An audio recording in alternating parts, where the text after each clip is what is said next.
आज से 2 साल पहले बुबागरा ने बोला था तिप्रासा का थानसा करेगा। आज मैं अस्तबल ग्राउंड से बोलना चाह रहा हूं, जिसको सुनना है सुन लो। मैं नॉर्थ ईस्ट का थानसा 1 नॉर्थ ईस्ट करके छोड़ूंगा।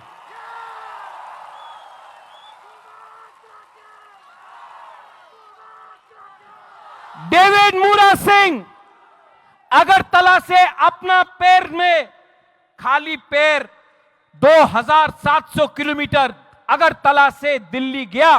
किसके लिए गया? अपना परिवार के लिए नहीं, अपना जाति के लिए। लेकिन मीडिया में कुछ लोग हैं अभी भी बोलता है, ऐ तिप्रालैंड की होबे, तिप्रालैंड की होबे। अरे तिप्रालैंड तो मिलेगा।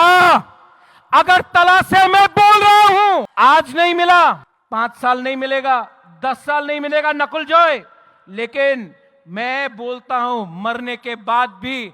आज आपका बुबागरा बोल रहा है एक ना एक दिन हमारे तिप्रासा को अपना अधिकार ग्रेटर तिप्रालैंड मिलेगा।